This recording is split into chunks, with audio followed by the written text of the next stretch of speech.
మన ప్రభువును రక్షకుడైన యేసుక్రీస్తు పరిశుద్ధ నామమున వందనాలు. ప్రియమైన సంఘం ప్రియమైన బిడ్డలారా, మన కాల సమయం దేవుని వాక్య ధ్యానించడం ముందుగా ప్రార్థన చేసుకున్న ప్రార్థన. కృపగల తండ్రి, దయగల మా ప్రభువాని బంగారు పాదాలకు లెక్కలేని వందనాలు, స్తుతులు, స్తోత్రములు. గతించిన రాత్రంతా రెక్కల చాటును కాచి కాపాడి సంరక్షించిన దేవా, మన కాల సమయం సజీవ లేఖను చేరి ప్రార్థించుండగా వాక్యమైన దేవుడు వాక్యం ద్వారా నాతో మాతో మాట్లాడి మీరే మేమగంత ప్రభావాలు పొందమని యేసునామమున అడుగుచున్నాం తండ్రి, ఆమేన్.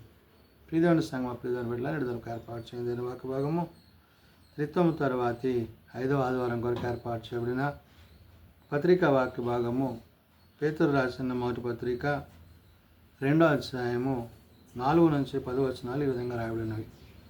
త్రిత్వము తర్వాతి 5వ ఆదివారం కొరకు ఏర్పాటు చేయబడిన పత్రికా వాక్య భాగము పేతురు రాసిన మొదటి పత్రిక 2వ అధ్యాయము 4 నుంచి 10 వచనములు ఈ విధంగా రాయబడినవి.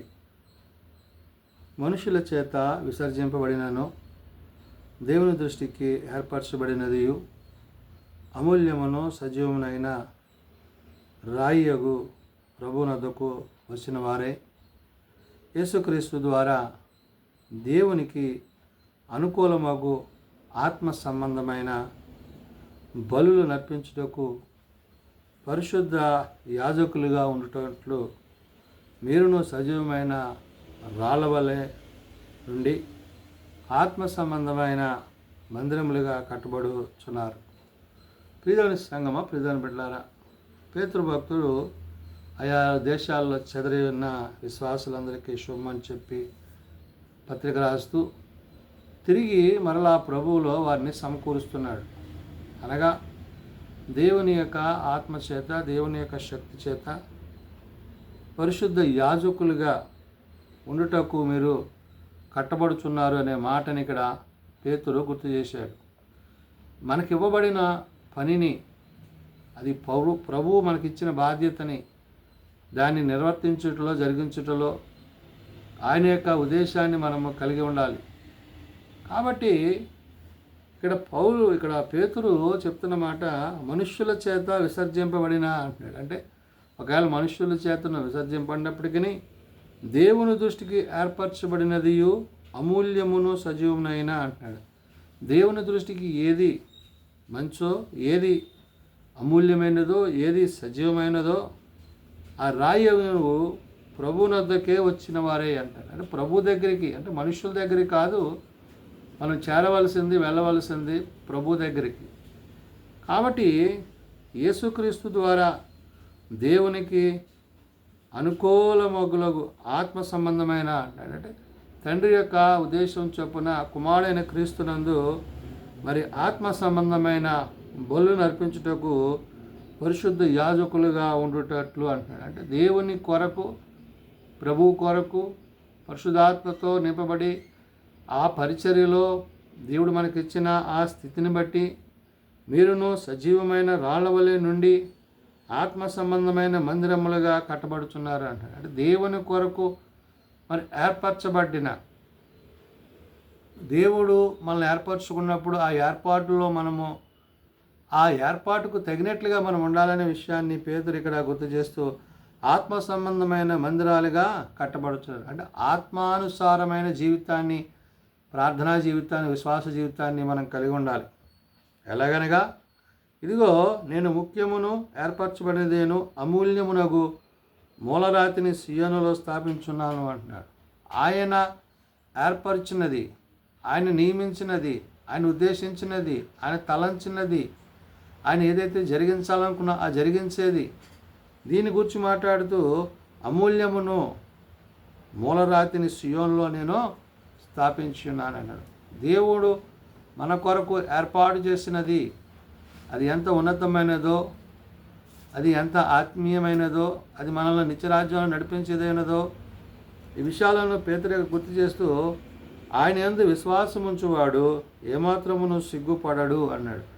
ప్రభువునందు విశ్వాసం ఉంచుట అది మేలే కానీ కీడు కాదు, అది ఆశీర్వాదకరమే అనే విషయాన్ని గుర్తు చేస్తూ మరి ఏమాత్రము సిగ్గుపడడు అనే మాట లేఖనమందు వ్రాయబడి ఉన్నదండి. అంటే లేఖనానుసారంగా, వాక్యానుసారంగా విశ్వాసంలో నీవు జీవించినప్పుడు అది నిన్ను ఎటువంటి స్థితిలో నడిపిస్తా తీసుకెళ్తూ విశ్వసించుచున్న మీకు ఆయన అమూల్యమైన వాడు అంటున్నాడు. ఎవరైతే ప్రభునందు విశ్వాసం కలిగి ఉన్నారో ఆ విశ్వసిస్తున్న మనకి ప్రభు ఏమైనంట, ఆయన అమూల్యమై ఉన్నవాడు అంటే అవును, ఆయన ఉన్నతమైన ప్రేమ చేత మనల్ని ప్రేమించి ఆ కృపను మనల్ని కాపాడుతున్నాడు.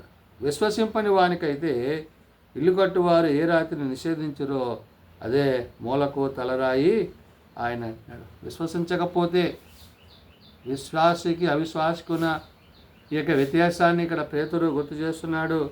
ఇల్లు కట్టువారు ఏ రాత్రిని నిషేధించరు అదే మూలకు తలరాయి ఆయన అంటున్నాడు. కాబట్టి నీ విశ్వాసము ప్రభువులో పరిశుద్ధాత్మలో తండ్రితో నిత్యము ఉండేది ఉండాలి, మరియు అది అడ్డురాయు అడ్డుబండయు నాయను అంటున్నాడు. కాబట్టి క్రీస్తు కొరకు క్రీస్తు నీకు ఇచ్చిన ఆ యొక్క స్వాస్యాన్ని, దేవుడు నీకు ఇచ్చిన ఆ ఉన్నతమైన స్థితిని నీవు ఎప్పటికప్పుడు ఏం చేసుకోవాలా, కాపాడుకోవాలి. కాబట్టి కట్టువారు వాక్యమునకు విధేయులై తొట్టిల్చున్నారు, దానికే వారు నియమింపబడిరి. మరి వాక్యానికి విధేయత లేకుండా, వాక్యానుసారంగా జీవించకుండా, లేఖనానుసారంగా కాకుండా తమ ఇష్టానుసారంగా ప్రవర్తిస్తూ జీవిస్తూ దేవునికి ఆయాసాన్ని దుఃఖాన్ని కలిగించే పరిస్థితులు ఏవవుతున్నాయో వాటిని ఇక్కడ పేతురు ఉద్దేశించి మాట్లాడుతున్నాడు. కట్టువారు వాక్యమునకు అవిధేయులై తొట్టిల్లుచున్నారు, దానికే వారు నియమింపబడ్డారు. వారు తొట్టిల్లడానికి నియమింపడ్డారు అంటే అపవాది యొక్క ఆలోచనల చేత తలంపుల చేత వారు జీవించేవారే అంటున్నారు. అయితే మీరు చీకటిలో నుండి ఆశ్చర్యమైన తన వెలుగులోనికి మిమ్మను పిలిచిన వాని గుణాతిశయములను ప్రచురము చేయ నిమిత్తం అంటారు. మీరు ఏ స్థితిలో ఉన్నప్పుడు దేవుడు మిమ్మల్ని పిలిచాడు, అంధకారంలో చీకటిలో ఉన్న మనకి ఆయన వెలుగై ఉండి ఆ వెలుగులోనికి మనల్ని నడిపించినప్పుడు ఆ వెలుగై ఉన్న ప్రభుని గురించి ఇక్కడ అంటున్నాడు. అయితే మీరు చీకటిలో నుండి ఆశ్చర్యకరమైన తన వెలుగులోనికి మిమ్మల్ని పిలిచిన వాని గుణాతిశయములను ప్రచురము చేయ నిమిత్తము ఏర్పరచబడిన వంశమును అంటాడు. దేవుడు ఏర్పాటులో, దేవుని ప్రణాళికలో ఆయన పిలుపునకు తగినట్లుగా పరిశుద్ధముగాను పరిశుద్ధ యాజకులుగా ఉండడానికి మీరు కట్టబడుచున్నారనే మాటని ఇక్కడ పేతురు గుర్తు చేస్తున్నాడు. ఏర్పరచబడిన వంశమును రాజులైన యాజక సమూహము అంటాడు. దేవుని ప్రజగా, దేవుని జనాంగముగా, ఆయన రాజ్యమందు ఆయనతో పాటు నివసించేవారుగా, ఆయన రాజ్య సమూహముగా, పరిశుద్ధ జనముగా అంటాడు. అంటే దేవుని చేత బలానమ్మకమైన మంచి దాసురాలు అనిపించుకునే స్థితి నీవు నేను కలిగి ఉండాలనే విషయాన్ని పేతురు ఇక్కడ గుర్తు చేస్తున్నాడు. దేవుని సొత్తైన ప్రజలై ఉన్నారు అంటాడు. దేవుని సొత్తైన ప్రజలు అంటే మనల్ని ఆయన నిర్మించిన విధానము, మనల్ని ఏర్పరచుకున్న విధానము, ఆయన స్వారూప్యములు ఆయన పోలికలో మనం చేసుకున్నప్పుడు ఆయన వల్లే మనం జీవించడానికి మనం ఇష్టపడితే, ఆ ఇష్టానికి తగినట్లుగా మనం జీవిస్తే మనకు సమస్తాన్ని ఆయన అనుగ్రహించేవాడై ఉన్నాడు.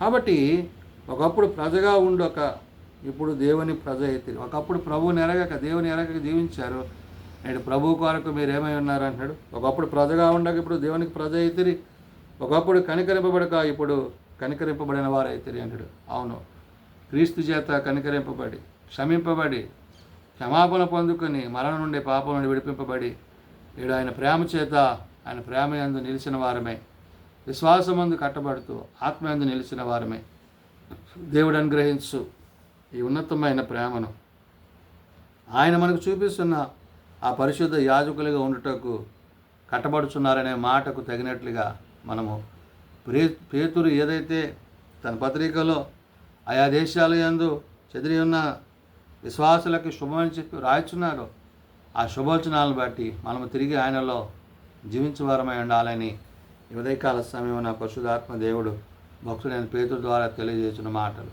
ప్రార్థన చేసుకుందాం.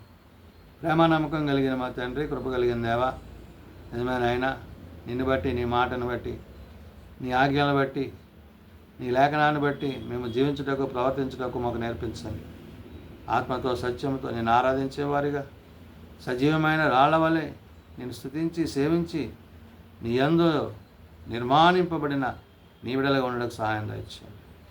ఏది మేలైనదో, ఏది ఉత్తమైనదో, ఏది ఉన్నతమైనదో మాకు తెలియజేసి మీరు మమ్మల్ని కాపాడుతున్న విధానాన్ని బట్టి మీ కృపయందు మమ్మల్ని ముందుకు నడిపించండి. మహిళలను బలపరచండి, రోగులను స్వస్థపరచండి, హాస్పిటల్స్ వద్ద, ఇండ్ల వద్ద బలహీన స్థితిలో ఉన్న వారిని ముట్టి లేవనెత్తండి. తమ ప్రియులను పోగొట్టుకున్న కుటుంబాలను ఆదరించండి. జన్మదినాలు, వివాహదినాలు, ఆయా కుడికల కుటుంబాలు ప్రత్యేకపరచండి. ఏ ఒక్కరు నశించగా అంతటి అందరూ మారు మనసు కలిగి పాపక్షమాపణ కలిగి నిత్య రాజ్యంలో చెరగలిగిన కృపదైత్యము ఈ దిన పరిచయాల్లో తోడైండి మన రేపటి సమాధి కొరకు నేటి నుంచి మమ్మల్ని సిద్ధపరచుమని యేసునామమున నడుచున్నాము తండ్రి. ఆమేన్. పరలోకమందున మా తండ్రి, నీ నామం పరిశుద్ధపరచబడుగాక, నీ రాజ్యం వచ్చుగాక, నీ చిత్తం పరలోకమందు నెరవేర్చినట్టు భూమి మీద నెరవేరుగాక. మానది నాడు మాకు దయచేయండి. వాడు అపరాధం చేసిన వారు మేము క్షమించిన ప్రకారం అపరాధములను క్షమించు. శోధనలో తేక దుష్టులను తప్పించము.